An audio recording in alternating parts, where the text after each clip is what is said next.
Yeah. You can't. I actually have no idea what features are. Because when the rest of us do it, we have to set up like a wholly different. Oh, really? Yeah. Well, at least for me anyway. But, we'll take it. We'll have a Zoom next time. Cool.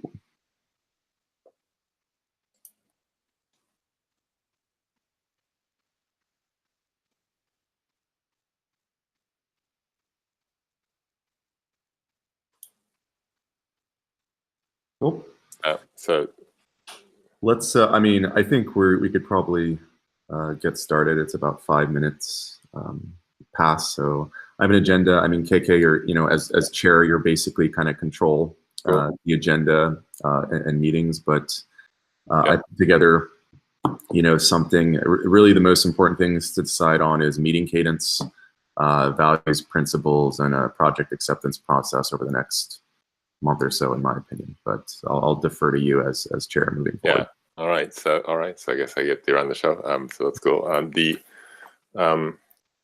So these opening suggestions seems to be every 2 weeks, and I think that's the frequency. I've been watching CNCF TOC, and that also seems to meet in that cadence. So that seems reasonable to me. Like any other thoughts? Any thoughts on this one way or the other? That sounds fine to me. Same. Andy? Do we want to try to have like in-person meetings around events that many of us are planning to attend? That's fine. That's fine too. I think in general, like meeting every 2 weeks is fine in the beginning. Over time, you may want to make it, once a month or however you want to do it. So events are fine. Also, sometimes a quarterly face-to-face or face-to-face every 6 months also is fine. Cool. All right. So, Andy, unless you are talking, you've been always on mute, but it sounds like every 2 weeks is fine with everyone. I guess the same time this week. I mean, the same time of the week. Sure. Yeah, I don't know. James is in the UK, I believe, right? So whatever. Yes, good for me. Okay. If this time works, it works. It works for me. Cool. Yeah, I think the big thing for Cadence is just making sure that we are not a bottleneck on any of the other things trying to happen. And so if we start to be that, we have to revisit decision making. Yeah. I think we can come back to the in-person meeting. Well, we might as well. So I guess if we are going to have the in-person meeting, I think the next obvious one is the KubeCon Barcelona CDF Summit. Yep. I know I'm going. I know Dan is going. James, I believe you're going as well. Andy, I don't know are you planning to join us there? I haven't been able to make my plans yet. I would love. Okay. So let's pencil this in. I'll go find space during that day. So I mean, you could either do it May 20th during the summit, or another day throughout the week, the 21st, 22nd. Works too. Yeah. Cool. So this takes a bit, and I know I eavesdrop on some logistic conversation between, I forgot the name of the Emily from the Next Foundation, which is Tracy and Dan. So I know that day is getting planned. So. And then, so moving on to the CDF TOC values and principles. So I made just right before this call, I made the proposed edits in the doc that I sent out, I believe, last evening. So it's just I really just moved a bunch of text up and down. So I guess I feel like most of the round of conversation has gone and kind of died down. So where do any more thoughts on this that worth talking about it here? I guess maybe noteworthy addition, like I added the, Andy, I think you had this security, triad of security, reliability, velocity. So I add reliability that was seems to be missing from those three. So just put some text in there. I hope there's nothing controversial in there. I think everything else is more or less just copied from the original version from Dan. the only thing I wasn't quite clear, the fairness down. Yeah, so you mentioned that the fairness, value of fairness should be upheld and copied over. I read it and I tried to understand what it's like. It's like trying to put myself in the head of the CNCF folks, trying to understand why they did it. It sounds to me more like the higher level than the technical thing, but I'm curious to hear.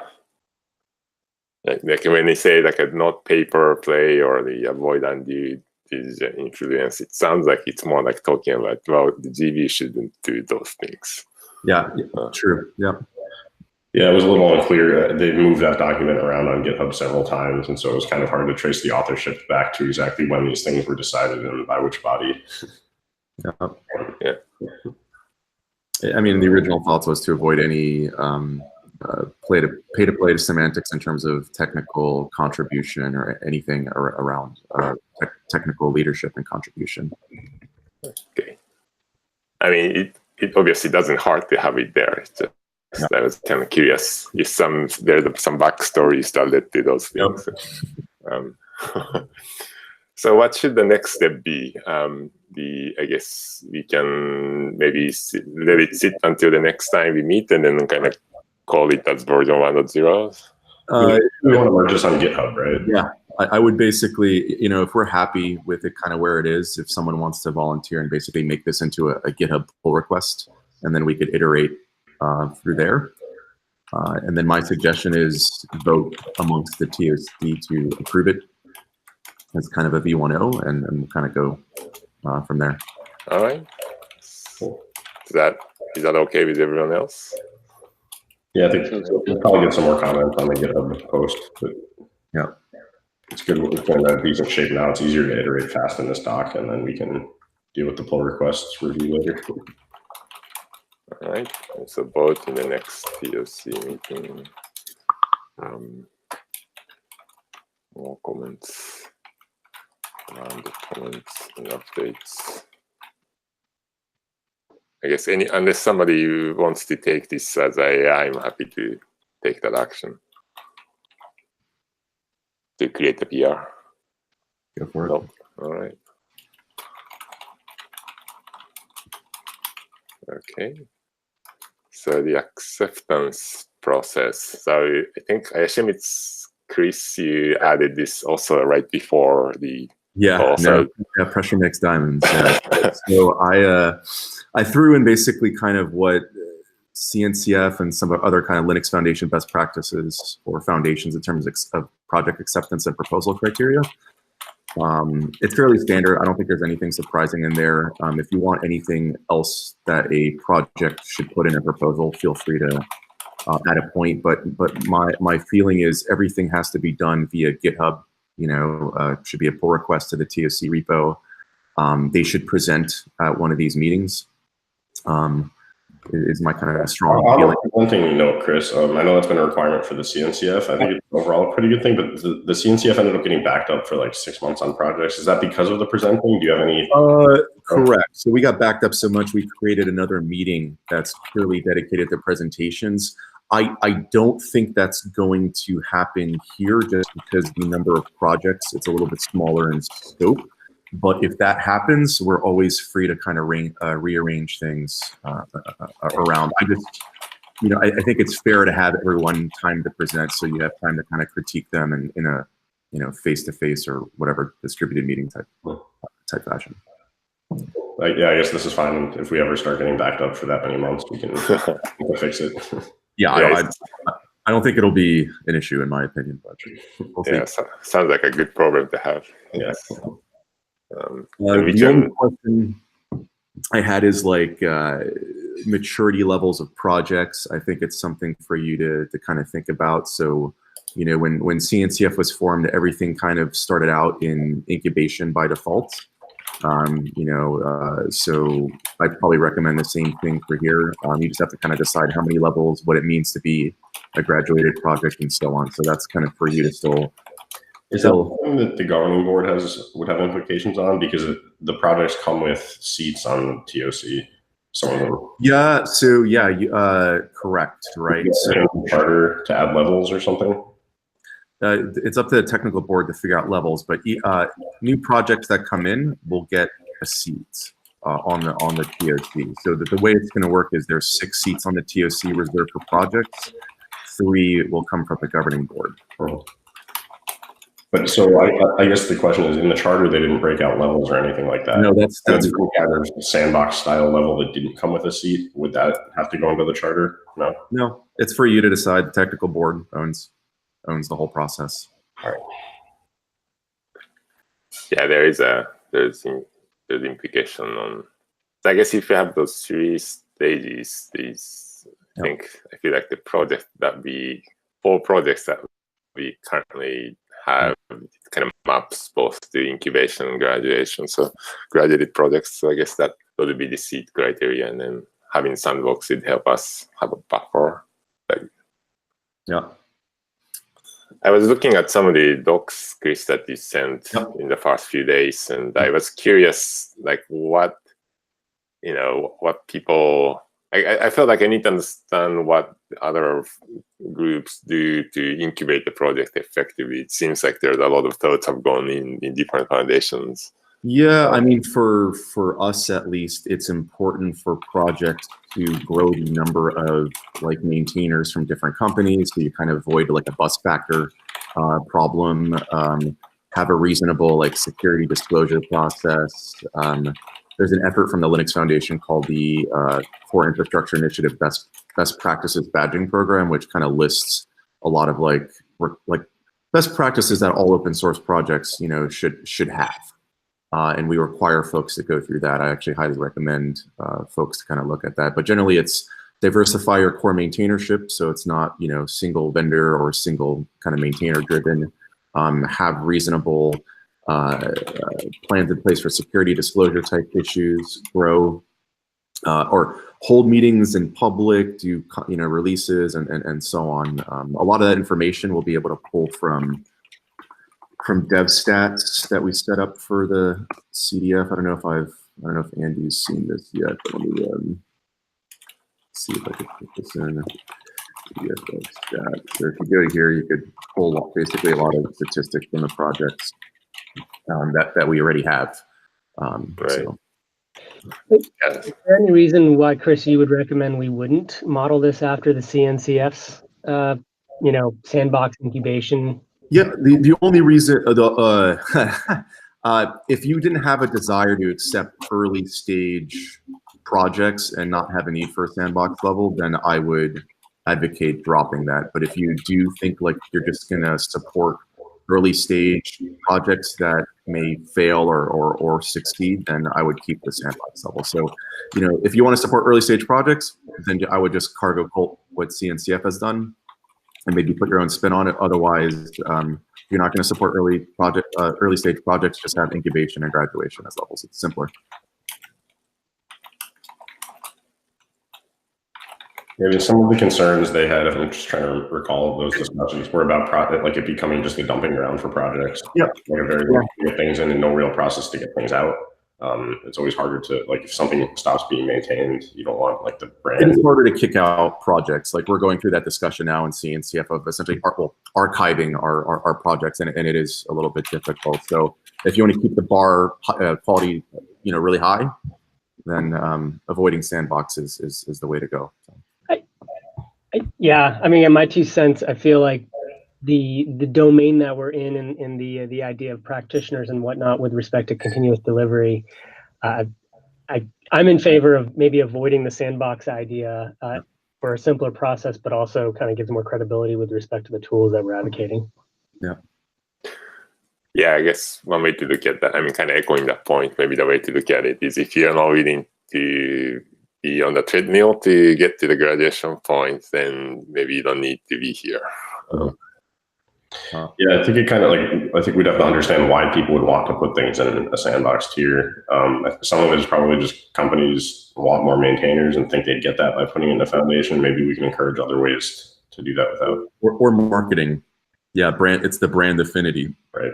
That we kind of, people assumed anything in CNCF meant it was as mature and stable as Kubernetes, and that was kind of the rough rough issue we kind of ran into and had to create the whole sandbox thing and basically did minimal marketing for sandbox projects moving forward. So you will have that issue. I think any project that comes in an organization that's will tend to be benchmarked against kind of the seed projects of the organization. So. Yeah, Tyler just mentioned in chat, we've already had some corporations asking about moving some of their internal stuff into like a sandbox tier. So yeah, them and figuring out exactly what they hope to get might be a good way to. I've already seen it in CDF where people assume Tekton is as mature as, say, Spinnaker or Jenkins, which is not true. So it is something to. Yeah, that's true. So it seems from consensus, it seems let's just keep incubation and graduation and go from there. And then.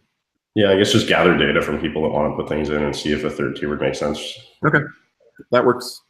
We can leave it open at least. We can always add one. It's hard to take one away. Correct. It's very true. Okay. All right. So let's see. And the other kind of point to think about, the meta point is, the more projects you have, the more requests for budget and so on that happens. So it is kind of a limited set of resources, so definitely keep that in mind. Yeah, budget, which is another one, I guess, that Kohsuke will be following up on as the governing board representative from the TOC. But as we decide, like the CNCF provides some kind of like documentation, budget, security audits, that kind of thing for projects. So as that gets decided for what we have here, that would also feed back into like the levels and process. Yeah, you'll be able to like decide as a TOC if you want to request budget for specific things. If Spinnaker wanted a security audit, you can make that request, per se. So if we do away without sandboxing, does that mean there needs to be some entrance criteria for, I guess, the side adoption or some such to the incubating? In other words, like if I hack a project today, my project of the day, like does that, I guess, should that or should that not qualify for incubating? As in, like if I share the goal, etc. So what did that be? Yeah, I think you'd have to differentiate. Yeah, I mean, we could definitely list the criteria. I'm happy to put something together for kind of incubation and graduating, but there's two ways to look at this. One is like things that you've developed on your own as kind of independent projects that you want to put forward. And then there's kind of the notion of each project within CDF kind of runs independently. And so if there was let's say Spinnaker, I don't know, Andy came up with a cool little utility that's useful to the Spinnaker community that could be a separate side project. That's up for the Spinnaker community to decide themselves to kind of add to the organization. Same things would apply to Jenkins and so on. So, in CNCF, the analogy is Kubernetes SIGs being able to accept projects, on their, as something they own versus, a separate project under CNCF.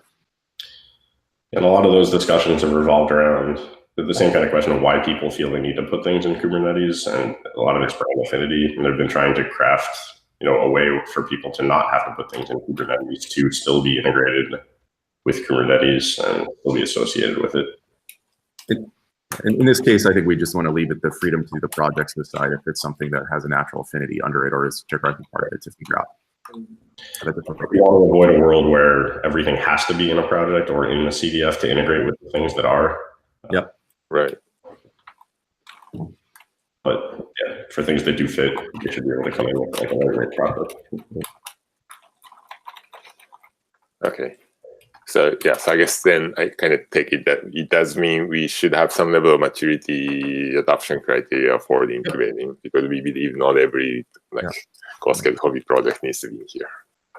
Correct. And at the end of the day, you have a lot of flexibility. Like it's deferred to the TOC. If the TOC decides that like, hey, we really want to support something early stage that's critical, you can. Like you have the authority to do so. So these are sort of requirements on the job description where you just put some kind of somebody decides whether or not to. Well, these are living documents too. They could evolve, right? Right. Cool. So all right. So I think if I understand people in conversation correctly, I think we are converging on meeting sandbox for now. just copying the incubating and graduating 2 stages, and then I guess we need to work to add a bit more meat and details on what it means. So that's the next step. Let's do this. The other thing to note is we'll be holding the first governing board meeting on April 18th, where I plan on essentially the governing board will add 2. We have 4 TOC members right now. Two more slots will be saved for project, and then the governing board will basically fill out the 3 other ones. So I think we will back pocket keep the 2 slots for projects that come in the future. And so we'll essentially operate with a 7-person TOC for a while, probably starting, I'm guessing May is probably when things will be finalized with elections. Right. So just to recap, I understand what you said. So you expect the GB to send us 3 more people, and then 2 slots left. Yeah. Back pocketed. Yeah. For new projects as they come in. So. Sure. Technically the governing board could fill out the rest, but I think it's important to leave those two slots for projects. And Chris, the governing board, I guess, what is the voting criteria? Is it other governing board members? Yeah, so it's going to be nominations through governing board members, and then they could be anyone. They don't have to be part of the governing board. It could be like, I don't know, some crazy academic or from another project or someone else relevant in the space, and then they vote on it. It'll be like kind of Condorcet style, which is like ranked choice, essentially voting. So if there's candidates that the TOC is interested in, then I think that's something that Kohsuke could bring up to the board as chair. If like hey, these folks would be potentially good, and we should consider them as nominees. Yeah, I think that's something we should think about. Yeah, like at one point, for example, I thought somebody like Jez Handball or some sort of like people who are well known in this technical space would be really cool. Yeah. Wait, is he now Google employee? I guess. Yeah. Yeah, unfortunately, he is a Google. I shouldn't say unfortunately. Sorry, he is a Google employee, so we would want to kind of be careful of the optics of having too many people from one company. I think technically you're allowed up to. I need to double check the chart. Right. It's either 2 or 3 people from one company. I'd also say like right now we have 4 dudes essentially on the TOC. So like keep in mind that I think diversity and inclusion are extremely important. So. I would keep those factors in mind as recommendations from the TOC. Yeah. You're on mute. Sorry. Yeah, Kip brought this up actually at the last that kind of informal meeting we had. But the CNCF actually has formal criteria for nominations around diversity. It's not formal requirements. It's like principles, I guess. Yeah. Yeah, we're strongly encouraged essentially. All right. Well, we got I guess 2 more weeks to think about names. I think it's good to, because I think we want people who we can who we respect and value, and we can kind of share the same values, etc. So, I mean, they could come from an end user to the other thing I'd strongly recommend is if there's kind of an end user company that uses the projects, and having that voice within the TOC is extremely valuable. So if you have customers or clients of your project, that's also something to put forward. Yeah.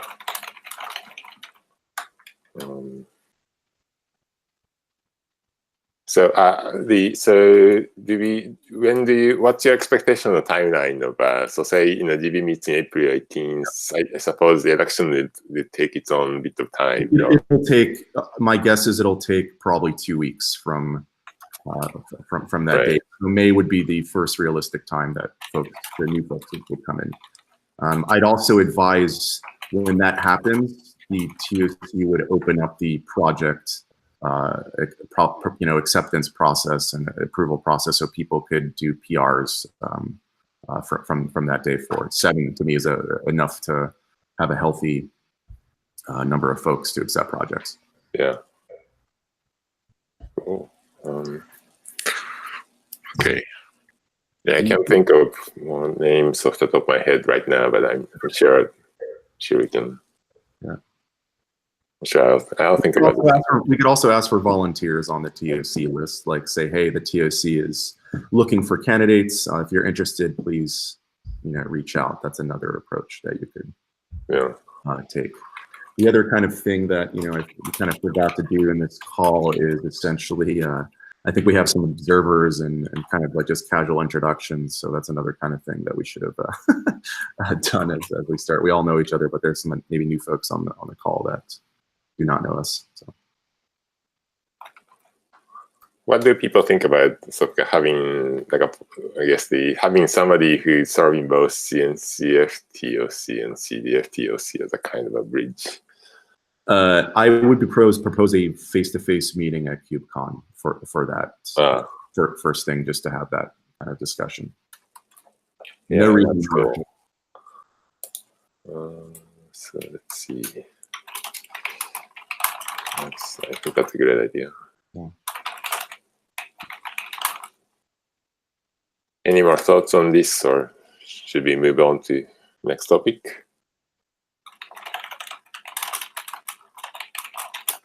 All right, I guess. I had a question. In looking, you reminded me to look at the Kubernetes TOC. I noticed that they have different terms, and I think Chris, you mentioned this in the phone call during the conference. How do we figure that aspect out in terms of terms? So, what do you mean by terms in this case? I'm sorry. Like some people are term limits. Term limits. Yeah. Sorry. Yeah. That. Yeah. So we'll stagger them. I need to honestly, I don't remember off the top of my head. I have to dive in. Generally, we'll stagger it.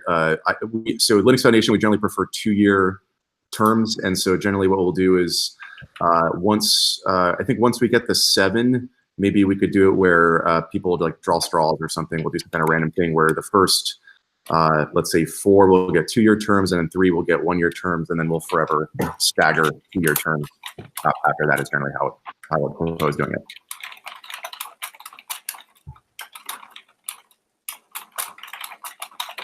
All right, that makes sense. So that's going to happen after we have the GB sent us to more people. Well, yeah. Well, I don't think there's any reason to wrap it. So.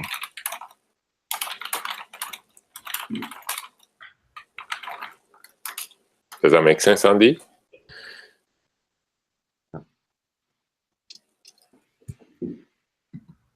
All right. So, any questions? Yeah. Any Q&As? Some TOC members or folks that are on the call.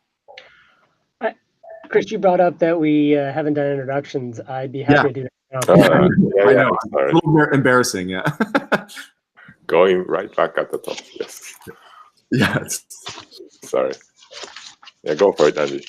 So I'm Andy Glover. I'm with Netflix and Spinnaker, and I'm in the Bay Area. How's that for an introduction? Yeah. Hi Andy, I was on the call with you recently. Yeah, hey. But I never saw your face, so it's nice to see you in the real world. Yes, I'm James Strachan from Jenkins. Yeah. And you're in UK. Yeah. Southampton, if I remember. No. Near Frome, in a little village called Mells. That's in the West Country. So 150 miles west of London. I'm Dan Lorenc. I'm at Google, and I'm with the Tekton project. Hi, I'm Shiroy Marker. I'm the head of technology at ThoughtWorks Products, where we build GoCD, and I'm in the Bay Area as well. Fatih Manji from Ericsson, Sweden, Stockholm, and I am here as an individual contributor, not as Ericsson employee. All right, so noted.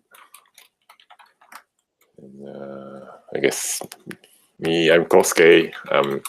People call me KK. It's much easier to pronounce. And then I'm the Jenkins guy, Bay Area based. Grew up in Tokyo. I guess that's it. And then Chris Anizik helping basically kind of drive this behind the scenes as a Linux Foundation person.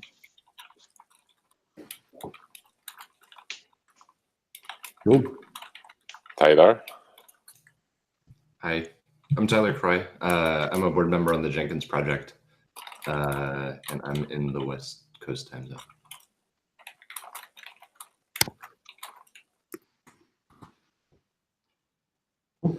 I think that's everyone for the first call. It's not good. I mean, any other kind of questions from folks, you know, in the community outside the TOC on things?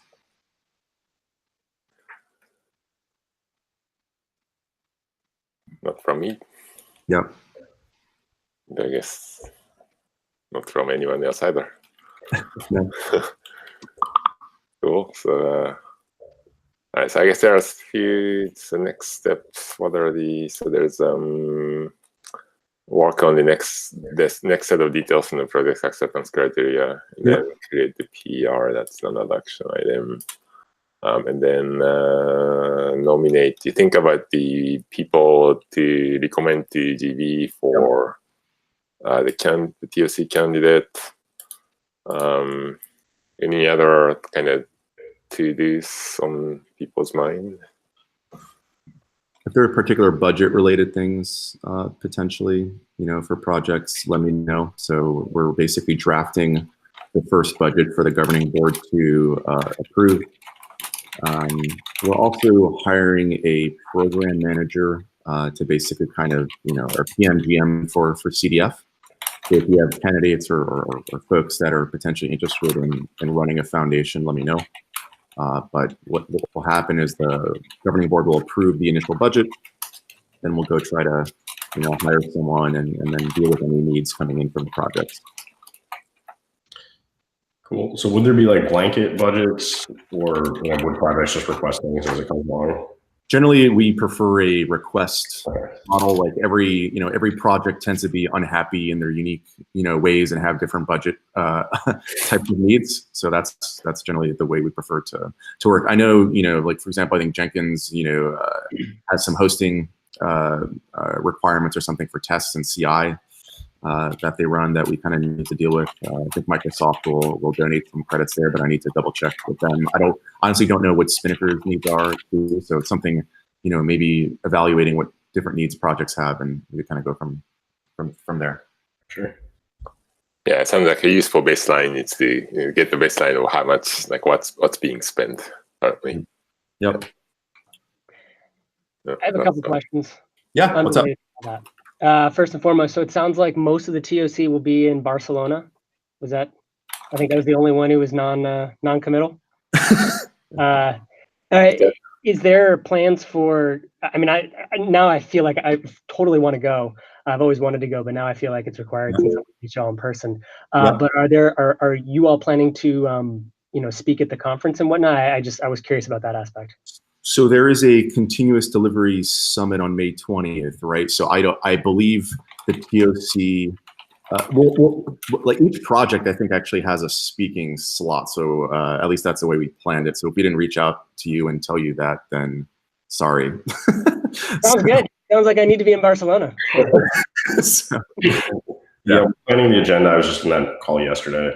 There's in the morning of that day. Yeah, I'll just give a quick update on that, I guess. But in the morning of that day, there's 4 talk. There's like a little intro from kind of similar to the one we did at the OSLS, and then a talk from each project giving an overview. And then the afternoon is panels, like working sessions and birds of a feather kind of thing. That's awesome. Yeah. And I guess they can hold 200 people our session, and 100 have already signed up. And so we as the TOC we don't have reserve spots. So if you're coming, make sure you get a spot soon. Oh, wow. Okay. And I guess it was like the most popular. We'll figure it out. Like I'll make sure we'll get you. Yeah, Emily gave a big warning yesterday saying make sure you grab spots for ourselves. But yeah, I'm sure we can figure it out if we forget. She said it was also the most popular of all of the co-located events. So that's cool. Well, so very cool. I'm trying to find that doc, Dan, with the rough schedule, and I'm just an idiot and I can't find it. So, here you go. I'll paste it into the do that. So another question, unrelated to Barcelona, but regarding the projects we have currently in the CDF. I'm curious from the other TOC members, is it on your plate, and when do you, or if it is on your plate, when do you plan, like, are we going to change package names? Like what, some of the low-level details, I'm curious. No, there's nothing you're going to have to change regarding package names or anything like that. You will have to update your websites. Basically, the governing board is going to probably put forth some guidelines. So like on the bottom, things will be like copyright, Spinnaker project. There'll be copyright for Linux Foundation and a reference to the trademark policy at Linux. But that will happen. It's not an immediate rush, but kind of the beauty of this and kind of working on the Linux Foundation, most of the time you don't have to change anything, change package names or namespace. Oh wow, like cool. Sorry if that was a really low level kind of. No, it's totally a reasonable question to ask. I've gone through the renaming of like Go package nightmares and stuff like that. Yeah. So we're all good. You'll have to remove any like company branding that ties it to a specific company. You could have like an about page that says born at Netflix, but maintained by people from all over the world, yada yada. So.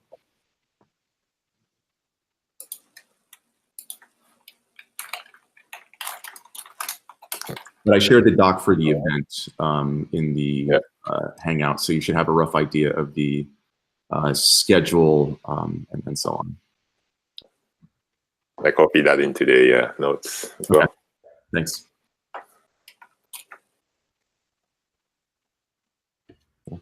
Any other questions from folks? I mean, this is first time, so we'll start doing this tomorrow. The Jenkins project, we've got a discussion coming up with some LF infrastructure people. Yep.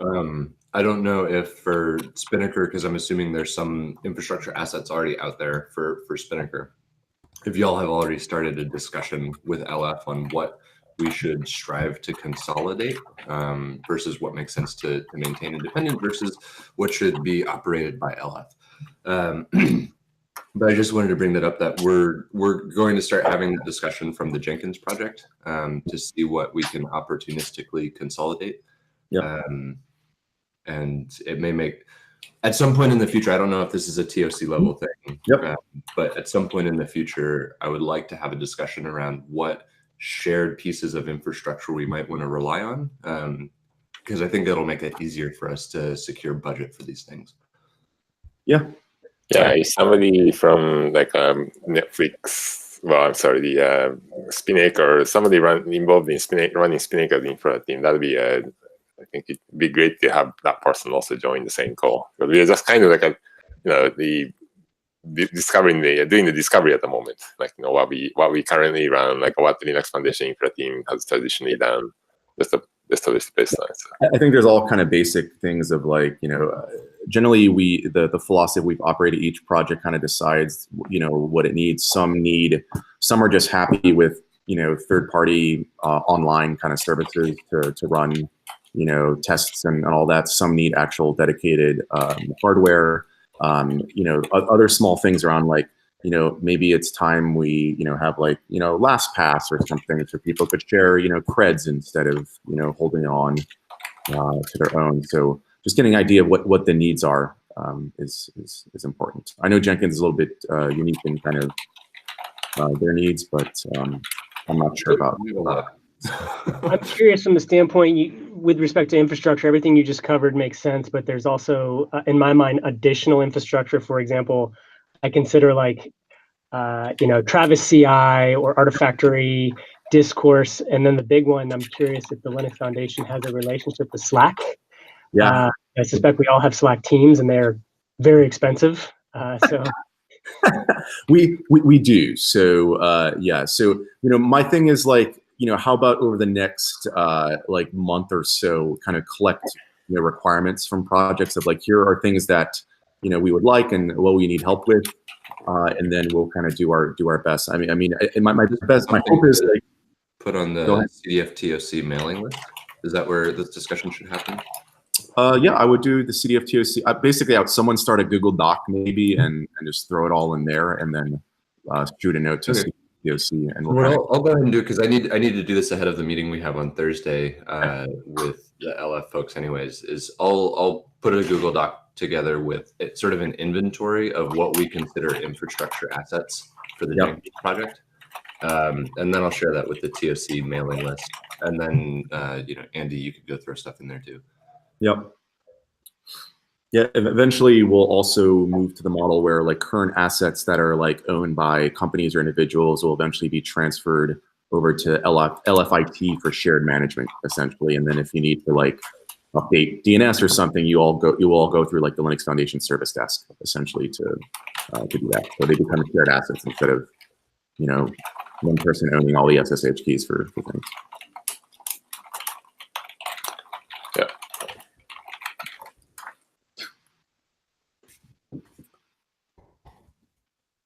So I guess that's like another action item.